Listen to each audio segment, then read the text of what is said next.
নমস্কাৰ বন্ধুসকল, মই হিৰেণ। আজি আপোনালোকক এই ভিডিঅ'টোৰ জৰিয়তে এই 2024 বৰ্ষৰ ছেপ্টেম্বৰ মাহটোত কুম্ভ ৰাশি ব্যক্তিসকলে কেনেদৰে ফলাফল লাভ কৰিব তাৰ সম্পূৰ্ণ তথ্য আপোনালোকক এই ভিডিঅ'টোত আগবঢ়াইছোঁ। প্ৰথমে মোৰ চেনেলটো আপোনালোকে ছাবস্ক্ৰাইব কৰি ল'ব, যাতে মোৰ পিছৰ ভিডিঅ'বিলাক আপোনালোকে সহজে লাভ কৰিব পাৰে। লগতে মোৰ ভিডিঅ' যদি ভাল লাগে তেন্তে লাইক আৰু শ্বেয়াৰ কৰিব, কমেণ্ট কৰি আপোনালোকৰ মনোভাৱ প্ৰকাশ কৰিব। এতিয়া আহোঁ মূল বিষয়লৈ। কুম্ভ ৰাশি ব্যক্তিসকলে এই ছেপ্টেম্বৰ মাহটোত লাভ কৰিবলগীয়া ফলাফলৰ বৰ্ণন এনেধৰণৰ। আপোনালোকে আপোনালোকৰ পাৰিবাৰিক জীৱনৰ ক্ষেত্ৰত এনেধৰণৰ ফল লাভ কৰিব। এই মাহত আপোনালোকৰ বেছিভাগ মনোযোগ আপোনাৰ পৰিয়ালত থাকিব, যাৰ ফলত পাৰস্পৰিক ভাতৃত্ববোধ বৃদ্ধি পাব। পৰিয়ালৰ সকলো সদস্যৰ লগত আদান প্ৰদান বৃদ্ধি পাব, যিয়ে সকলোৰে মন আপোনাৰ প্ৰতি থকা যি মৰম আৰু অধিক বৃদ্ধি কৰি তুলিব। মাহৰ মাজভাগত পৰিয়ালত কোনো ধৰ্মীয় অনুষ্ঠানৰো আয়োজন হ'ব পাৰে, যাৰ বাবে সকলো সদস্যই ইয়াৰ প্ৰতি আগ্ৰহী হ'ব। এই সময়ছোৱাত আপোনাৰ পৰিয়ালৰ কোনো সদস্যৰ লগত মতানৈক্য হ'ব পাৰে, কিন্তু সেইটো সোনকালে সমাধান হ'ব। এনে পৰিস্থিতিত বয়োজ্যেষ্ঠসকলৰ মতামত অতি উপযোগী হ'ব আৰু তেওঁলোকৰ নিৰ্দেশনাত মতে আগুৱাই যোৱাৰ বিশেষ পথ বিচাৰি পাব। ব্যৱসায় আৰু চাকৰিৰ ক্ষেত্ৰত এনেধৰণৰ। যদি আপুনি ব্যৱসায়ত কোনো নতুন চুক্তি কৰিবলৈ ওলাইছে, তেন্তে এই মাহত নকৰিব। এই চুক্তি আপুনি আৰু পিছুৱাই দিয়ক আৰু কোনো নতুন ক্ষেত্ৰত ধন বিনিয়োগ কৰাৰ পৰা বিৰত থাকক।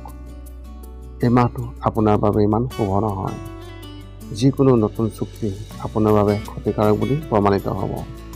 ৰাজনীতিৰ ক্ষেত্ৰখনৰ প্ৰতি আগ্ৰহী যিসকল ব্যক্তি, তেওঁলোকে নিজৰ বাবে নতুন মাত্ৰা প্ৰতিষ্ঠা কৰিব আৰু হয়তো কোনো গুৰুত্বপূৰ্ণ ব্যক্তিৰ সৈতে কথা বতৰাত পৰিব পাৰে।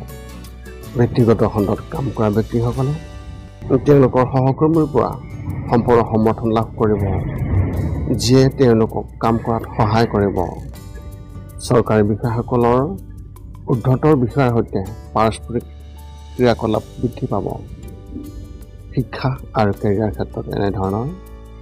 এই মাহত ছাত্ৰ ছাত্ৰীসকলে অধিক কঠোৰ পৰিশ্ৰম কৰিব লাগিব, অন্যথা ফলাফল তেওঁলোকৰ আশা অনুসৰি নহ'ব। এনে পৰিস্থিতিত পঢ়া শুনাত বিশেষ গুৰুত্ব দিয়ক আৰু কোনো ধৰণৰ বিভ্ৰান্তিৰ সন্মুখীন হোৱাৰ পৰা বিৰত থাকক।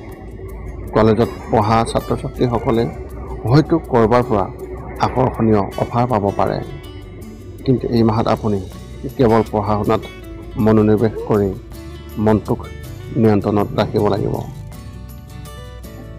মেডিকেলৰ ছাত্ৰ ছাত্ৰীসকলে এই মাহত কিছু সুযোগ লাভ কৰিব, যিবোৰ ভৱিষ্যতে তেওঁলোকৰ বাবে অতি উপযোগী হ'ব। বিকমৰ ছাত্ৰ ছাত্ৰীসকলে নিজৰ বিষয়ক লৈ আশংকাত ভুগিব আৰু তেওঁলোকৰ বিষয়ৰ প্ৰতি আগ্ৰহী নহ'ব। প্ৰতিযোগিতামূলক পৰীক্ষাৰ বাবে প্ৰস্তুতি চলাই থকা বা অধ্যয়ন কৰি থকা ছাত্ৰ ছাত্ৰীসকলে নিজাকৈ ব্যৱসায় আৰম্ভ কৰাৰ কথা ভাবিব পাৰে। সেয়েহে আপোনাৰ বয়োজ্যেষ্ঠসকলৰ লগত পৰামৰ্শ কৰিহে যিকোনো সিদ্ধান্ত ল'ব। প্ৰেমৰ ক্ষেত্ৰত এনেধৰণৰ। এই মাহটো প্ৰেম জীৱনৰ বাবে উৎকৃষ্ট হ'ব আৰু আপোনাৰ পত্নীৰ প্ৰতি আপোনাৰ মোহ আৰু অধিক বৃদ্ধি পাব। আপোনাৰ সংগীয়ে আপোনাৰ বাবে নতুন কিবা এটা চেষ্টা কৰিব, যিয়ে আপোনাক আনন্দ কঢ়িয়াই আনিব। ইতিমধ্যে যদি কিবা বিসংগতি চলি আছে, তেন্তে এই মাহত শেষ হ'ব। বিবাহিতসকলে পত্নী বা স্বামীৰ সৈতে এক স্মৰণীয় অভিজ্ঞতা লাভ কৰিব। বিবাহৰ বাবে অপেক্ষা কৰি থকা ব্যক্তিসকলে নতুন জীৱনসংগী বিচাৰি পোৱাৰ সম্ভাৱনা আছে। স্বাস্থ্যৰ ক্ষেত্ৰত এনেধৰণৰ। ডায়েবেটিছ আৰু BP যিসকল ৰোগী, এই ৰোগীসকলে নিজৰ বিশেষ যত্ন ল'ব লাগিব আৰু সকলো পৰীক্ষা সম্পন্ন কৰিব লাগিব। শাৰীৰিকভাৱে আপুনি বিশেষ সমস্যা নাপাব, কিন্তু মূৰৰ বিষৰ সমস্যা হ'ব পাৰে। মাহৰ মাজভাগত আপোনাৰ স্বাস্থ্যৰ প্ৰতি অসাৱধানতা হ'ব পাৰে, যাৰ বাবে আপোনাৰ বহুত খৰচ হ'ব।